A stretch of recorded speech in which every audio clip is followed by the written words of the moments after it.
Hello everyone, my name is Kat if you're new here. If you're not, welcome back to my channel. Today I will be making a human face out of clay. I don't want to go super in depth just because it would take a very long time to show each feature step by step in one video. So if you're interested in seeing a more in-depth tutorial for each feature of the human face in clay, then you can comment down below and I will work on making videos of each separate part. Normally when I am making a face out of clay, I would use a head form, like one of those foam mannequin heads that you can find at a craft store.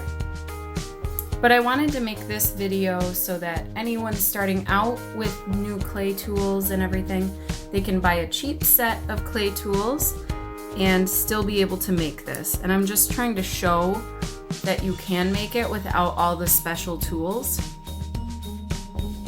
Tools can definitely help you, but you can still make a really good sculpture without all of the bells and whistles. So because I'm not using any sort of form, what you want to do is create a flat piece of clay to lay as the base, and then you can just build that up. When you look at a human face, it's not completely flat. It definitely has a curve to it overall. And in fact, the forehead tends to be a lot more prominent than the chin. So you want to make sure that the forehead goes forward more than the chin does. I will be moving back and forth between features as I work, just because some of the features need to harden up a little bit before I can continue working on them. And also to make sure that the face is very realistic, it is better to move from feature to feature to make sure that they match each other in size and shape. That way they work harmoniously together to create the face of a person. Really helpful to draw out lines before you start sculpting. Even though they'll be erased later when you're working with the clay, it still gives you a visual idea of where all the features will go. It's a very similar process to creating the circle of the face on a piece of paper and mapping out where the features go there. As a rule of thumb, you divide the face into 5 sections across to create the eye size. So you should be able to repeat the eye 5 times across the width of the face. And the eyes are actually about halfway down the face. And then the nose is halfway from the eyes to the chin. And then the mouth is usually about halfway from the bottom of the nose to the chin as well. And that would be the middle of the mouth. When you're creating a nose, you want to start with the bridge of the nose, as that is the base for the entire shape. A lot of working with clay is just building things up until you are happy with the way they look. And it's great because you can take away stuff too if you mess up and add too much clay. With the nose, you want to add 2 balls of clay to the sides, and that will be your nostrils. You can also carve out the inside of the nose to create real nostrils. If you're firing a full head, that is where you would put the holes to the inside of the head so it doesn't explode. So as you can see, I am pretty much digging out the area where the eye sockets will be. It's easier to dig that out and build up the eye around it because it makes it look a little bit more realistic than if you were to just build it on top of what you already have there, because it would look too flat and not realistic if you did that. This way you get the real look of, a real eye socket. It's like you're creating the bone structure of the face before you actually create the softer parts of the face. Before you start the lips, you want to make sure that the bottom half of the face isn't too tall, because then the lips will stick out and look really silly. Once you're sure that the bottom part of your face is like thin enough and doesn't stick out too much, you can start building up the lips. You just take rolls of clay and press that into the skin around where you want the lip to stick out. And that helps to create the subtle curve of a top lip as it juts forward slightly. Also, the top lip does stick out more than the bottom lip does, so you want to build that up to make sure that it has enough volume to it. so that you can still make the bottom lip without making that bigger. You want to create the illusion of an eyeball underneath the eyelid. So the best way to do that is to create a small ball of clay, and you want to make sure they're both the same size, so it's good to make them both at the same time. And then you can flatten out the bottom of the ball so it rests in that eye socket. And you don't want to work with a realistic size eyeball because that would be very large and you'd have to really carve out that eye socket. So I like to just create a small disc-sized eyeball to fill that eye socket, and then I build it up a little bit more around it. I try to make the ball about the size of an iris. Once you have that set in place, you can start building up the sides so that it looks like the eyeball continues over to the side up to about where the eyelids will meet. If you don't work on that, then it might leave a weird gap, so it might look strange. If you make a very large bottom lip, it'll just look like your sculpture has an underbite. So I mean, I guess it is realistic in the way that people do have underbites, but if you want it to be like a certain person or a certain picture, you want to make sure to make that jaw look like it's set backward like it is on most people.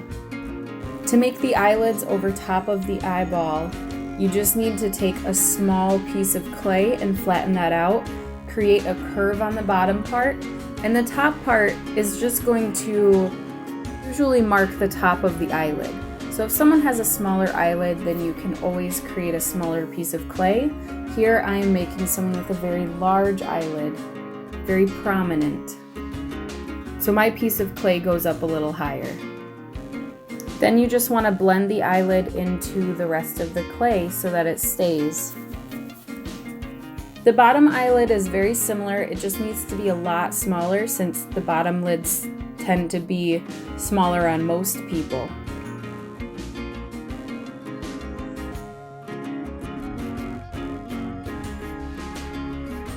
So you'll want to repeat that same process with the eyelids on the other eye and try to make them as symmetrical as possible.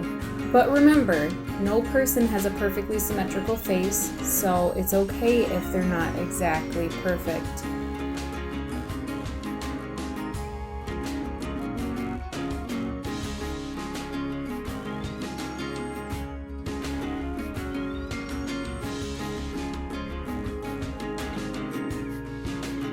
Once I get most of the main features pretty much done, I like to move to the cheeks.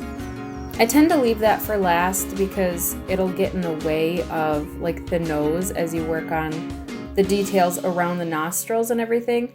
So I tend to do that last so it doesn't mess up any of the details that I'm working on. Most people have prominent cheekbones. You know, they tend to stick out more than the rest of their face. And then there also tends to be a lot more skin around where the nasal passages, the sinuses are. So you want to build those areas up first. Those tend to be the highest points other than the forehead and the nose.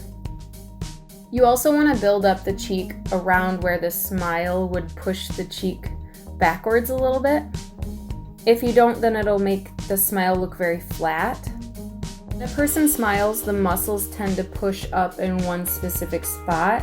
So there's an indent, not necessarily a dimple or anything, but there tends to be an indent where the person smiles. That also usually coincides with the corner of the mouth. The very last step of creating a human face out of clay is to create any sort of hair that would be on the face. To do that, instead of making a ton of tiny little hairs out of clay that probably won't stay together in the kiln, the easiest way to do that is to scratch into the surface of the clay to create texture. The texture of the hair will very greatly contrast the smoothness of the skin, so it does create the illusion that there is some sort of hair there. To create the hairline, you want to just lay down some clay going away from the face It doesn't need to be perfect. In fact, if there are variations in the thickness of the clay, then that is okay, because hair on a human head tends to have variations in like the way that it sits. For the eyebrows, I like to make sure that there is a little bit more clay on the area, because the eyebrows tend to stick out a bit because there is extra volume there. So I usually just roughly lay down some clay and then go over that with a pick tool, just lightly flicking upwards to create those brow strokes. And you can make them as clean or as messy as you'd like to, because obviously everybody has different eyebrows.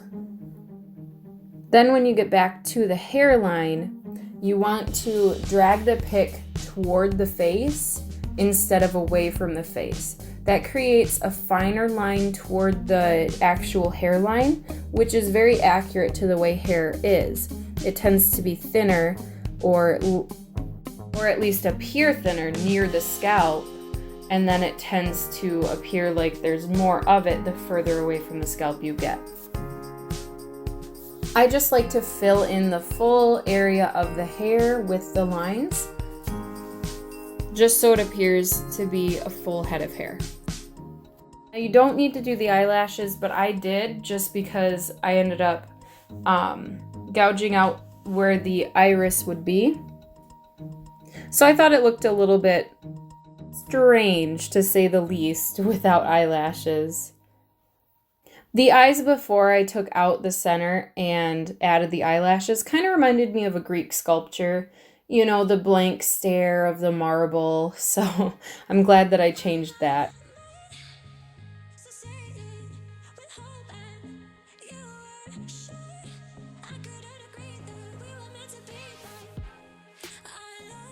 When I'm finishing up a sculpture, I tend to kind of nitpick some of the things that I've made and try to perfect those.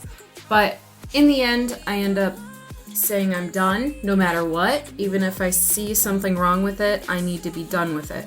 When you're sitting so close to something that you're working on, you tend to get a very narrow mind about it. So don't stress too much if you think that it's not good, or if maybe you could have done better, because you've been staring at that way too long. So take a step back and then look at it later. So that is how I make a human face out of clay. If you enjoyed this video, then don't forget to like, comment, subscribe, and hit the bell icon if you want to see more videos like this. I do want to get out some more educational videos like this for you guys, along with my regular DIYs and art videos. Thank you guys so much for watching. Don't forget to subscribe. Do it, meow.